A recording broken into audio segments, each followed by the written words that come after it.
तो उन पर कितनी महिलाएं एंकर रिपोर्ट करने के लिए कहती इसको फांसी हो जानी चाहिए।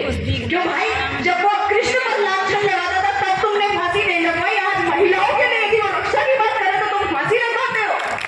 ये देश की हालत हो गई है। माता बहनों की यदि कोई रक्षा की बात करता है तो तुम उसको फांसी लगवाते हो। क्या होगा इस देश का?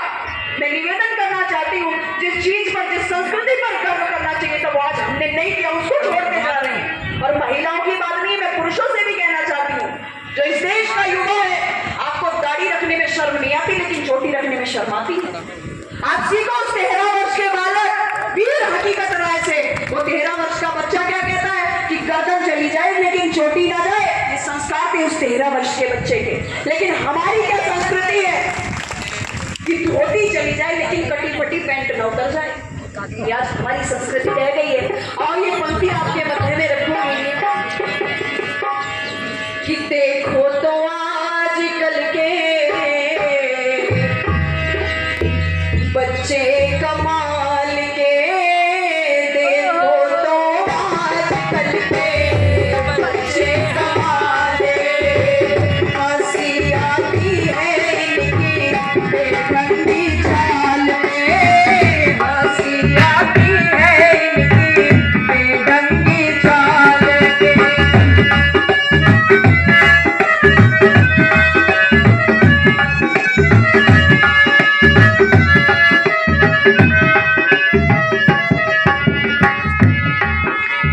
आज देख लो सड़कों पर ये भटकी फिरे जवानी, हाय फैशन की दीवानी। आज देख लो सड़कों पर ये भटकी फिरे जवानी, हाय फैशन की दीवानी। लंबे बाल गाल है पिचके, चेहरा है जबरानी, वो चेहरा है जबरानी। लंबे बाल गाल है पिचके, चेहरा है जबरानी, वो चेहरा है जबरानी। पानी बोतल का रख दे दिवाला निकाल के, पानी बोतल का रख दे दिवाला निकाल के।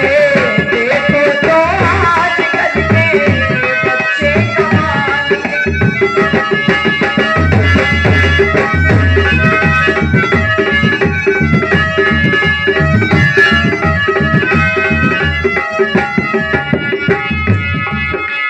युवकों में एक रोग लग गया अमजद खाने अनाड़ी, वो अमजद खाने अनाड़ी।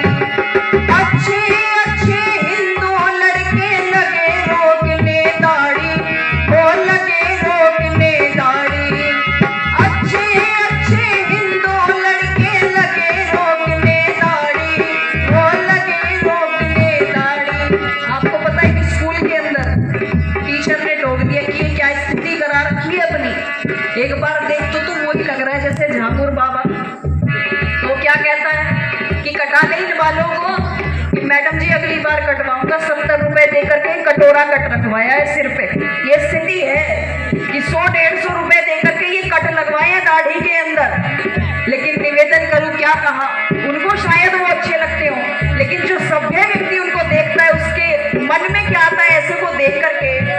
झाड़ी से मुंह पे लगती मुगलानी ढाल पे, झाड़ी से मुंह पे लगती मुगलानी ढाल पे। देखो तो आजकल के बच्चे कमाल के, देखो तो आजकल के। बताना क्या चाहिए था, कहीं ना कहीं समस्या तो हम भी पैदा करते हैं। अभी आपने देखा होगा डिबेट चल रही है, सरकार के द्वारा जो हमारा पाठ्यक्रम है उसमें परिवर्तन लाया जा रहा है।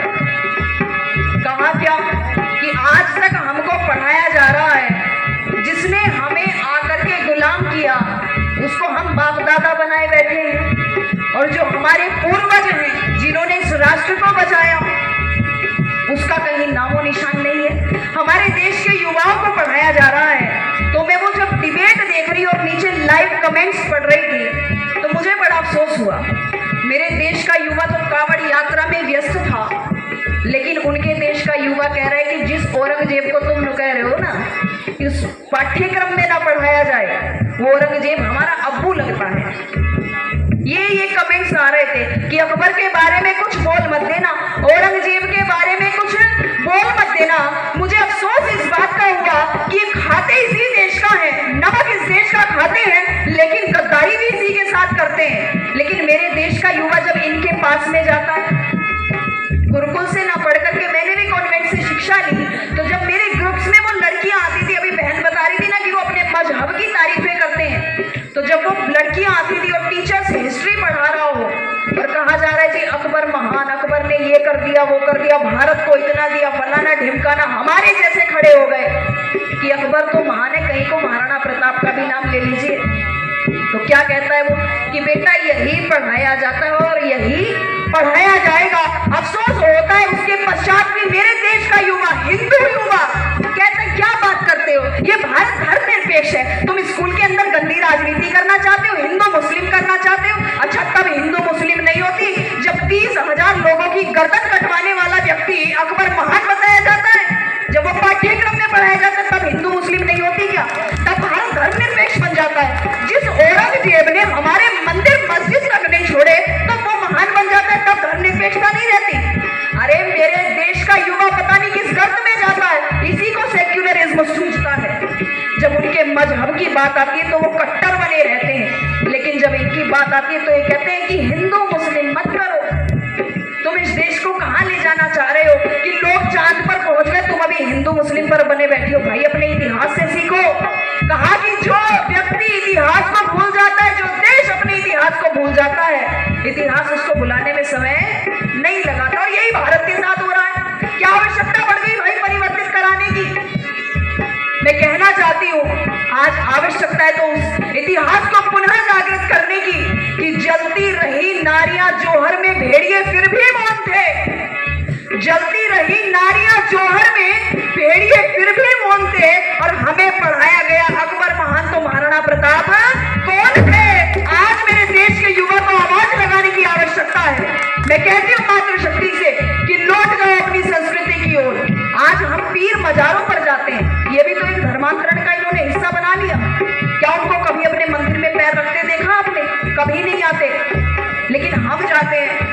मैं उन मातृशक्ति के लिए भी कहना चाहती हूँ कि जिन मजारों पर जा रहे हैं उनको एक बार 1-2 ईंट हटा करके देख भी लो कि नीचे कौन सा दाढ़ी वाला बैठा है। कि कबीरा दुनिया बावरी कब्रें पूजे ऊत, कबीरा दुनिया बावरी कब्रें पूजे ऊत, और जिनको कीड़े खा गए उनसे मांगे पूत। देख तो लो नीचे कोई है भी कि नहीं है। इसलिए निवेदन करना चाहूंगी, क्या बताना था अपने बच्चों को, तन से मन से धन से हमसे कोई नहीं था ज्यादा, थे हम दुनिया के दादा। तन से मन से धन से हमसे कोई नहीं था ज्यादा, थे हम दुनिया के दादा। सादा जीवन कुछ भावना था जीवन का कायदा, वो था जीवन का कायदा। सादा जीवन कुछ भावना था जीवन का कायदा, वो था जीवन का कायदा। जीवन जीते थे वैदिक सांचे में ढाल के, जीवन जीते थे वैदिक सांचे में ढाल के। देखो तो आजकल के बच्चे कमाल के, देखो तो आजकल के बच्चे कमाल के, देखो तो आजकल के बच्चे कमाल के, देखो तो आजकल के बच्चे कमाल। इसलिए अंत में मैं आप सभी से